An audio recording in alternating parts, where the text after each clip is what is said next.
लोक सेवा प्रारंभिक परीक्षा के अभ्यर्थी यह अत्यंत पीड़ा के साथ प्रस्तुत कर रहे हैं। दिनांक 13 दिसंबर 2024 को आयोजित इस परीक्षा में बापू परिसर पर गंभीर अनियमितता एवं धांधली हुई है।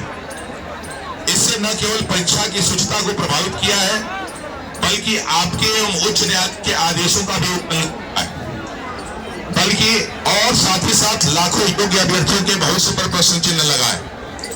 परीक्षा में हुई अनियमितता के प्रमुख बिंदु निम्नवत हैं। बापू परीक्षा सहित अनेक जिलों के अनेक केंद्रों पर परीक्षा संचालन पारदर्शिता की कमी एवं अनियमितता हुई है। प्रश्न पत्र बांटने में देरी, कक्षाओं में प्रश्न पत्र की कमी, सामूहिक नकल, प्रश्न पत्र का वायरल होना आदि प्रमुख है। तीसरा, परीक्षा केंद्रों पर उचित प्रकाश का अभाव, सही तरीके से बायोमेट्रिक का न होना, अंतिम समय में परीक्षा केंद्रों में फेरबदल एवं परीक्षकों के पास जानकारी का कारण है। उपरोक्त आधार पर कहा जा सकता है कि बीपीएससी पर अभ्यर्थियों का विश्वास कम हुआ है एवं बिहार की छवि पर नकारात्मक प्रभाव पड़ रहा है। बीपीएससी द्वारा बापू परीक्षा परिसर में पुनः 18,000 बच्चों का पुनः परीक्षा कराने का निर्णय लिया गया है, जो 4 जनवरी 2025 को सुनिश्चित हुआ है। इससे न केवल संविधान के में प्रदत्त समानता के अधिकार अनुच्छेद 14 का उल्लंघन हो रहा है, बल्कि आपके निर्णय एक परीक्षा एक प्रश्न पत्र का भी उल्लंघन हो रहा है। उल्लेखनीय है कि इन मांगों को लेकर हजारों अभ्यर्थी 18/12/2024 से गर्दनी बाग आगरा स्थल पर पटना में शिक्षा सत्याग्रह पर बैठे हुए हैं एवं अनेक छात्रों एवं अभ्यर्थियों एवं सत्याग्रहियों पर प्राथमिकी भी दर्ज किया गया है। बहुत सारे ऐसे बच्चे हैं जिन पे जो है FIR दर्ज किया गया। हम सभी अभ्यर्थीगण आपसे अनुरोध करते हैं कि पहला, 70वीं बीपीएससी प्रारंभिक परीक्षा को पूर्णतः रद्द कर पुनः परीक्षा कराई जाए। दूसरा, सत्याग्रह में शामिल रोहित प्रियदर्शी सहित अनेक अभ्यर्थियों एवं सत्याग्रहियों जिन पर प्राथमिकी दर्ज की गई है उन्हें बिना शर्त वापस लिया जाए ताकि उनका भविष्य सुरक्षित हो सके। तीसरा, परीक्षा में हुई गड़बड़ी का उच्च स्तरीय जांच कमेटी द्वारा जांच कराकर कार्रवाई की जाए। चौथा, बीपीएससी के वेबसाइट के सही कार्य न करने के कारण लगभग 90,000 से अधिक छात्रों का फॉर्म नहीं भरा जा सका, उन्हें पुनः अनुमति प्रदान किया जाए। पांचवा,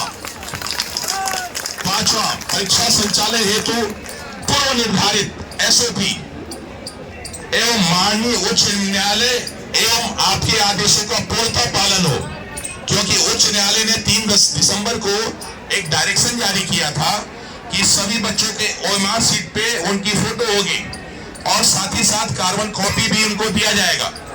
लेकिन बीपीएससी की तरफ से उनके वकील साहब ने कहा कि साहब हमने 10 दिन पहले ही पेपर को हर सेंटर पे भेज दिया है, जिसके कारण प्रशासनिक कारणों से हम ये नहीं कर सकते हैं। और फिर अगला प्रश्न ही उठा कि जब आपने 10 दिन पहले ये काम कर दिया तो फिर अनेक सेंटरों पे पेपर कैसे कम हो गया? अगर आपने कर दिया तो 3-4 दिन पहले सेंटरों का हेर फेर कैसे किया गया? 5,000 लोग बच्चों का जो ट्रांसफर इधर से उधर किया गया, नवादा से गया और गया से नवादा। साथ ही साथ पटना में बहुत सारे लोगों का सेंटर जो इधर उधर हुआ और एक तरफ आप कह रहे हैं कि हमने 10 दिन पहले ही दे दिया है। आपको बता दूं कि बीपीएससी ने इतनी अनियमितताएं की है कि अभी कोर्ट खुलने के बाद जब केस होगा तो एक कर्मचारी, एक अधिकारी जेल के पीछे होगा। उन्होंने गलती नहीं, उन्होंने अपराध किया है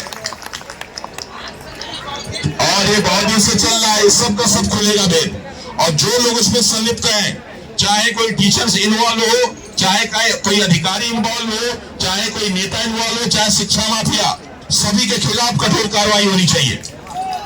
फिर लास्ट में लिखा गया है कि महोदय आपसे विनम्र अनुरोध है कि उपरोक्त समस्याओं का संज्ञान लेते हुए त्वरित एवं उचित कार्रवाई सुनिश्चित करेंगे। हम अपनी सरकार एवं अभिभावक पर पूर्ण विश्वास करते हैं। आपके सहयोग के लिए सदा आभारी, सादर समस्त अभ्यर्थीगण 70वीं बीपीएससी। सही है कि नहीं है? अब ये बताइए कि कितने लोग चाहते हैं कि इसमें कुछ सुधार हो तो हाथ उठाएंगे।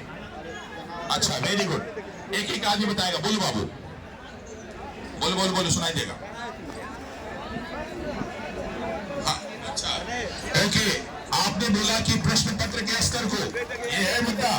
तो मैं बता दूं आपको कि अतुल प्रसाद जी ने एसओपी जो बात कही थी, उसमें 68 69 में जो क्वेश्चन का स्टैंडर्ड था वो यूपीएससी के आसपास होना चाहिए।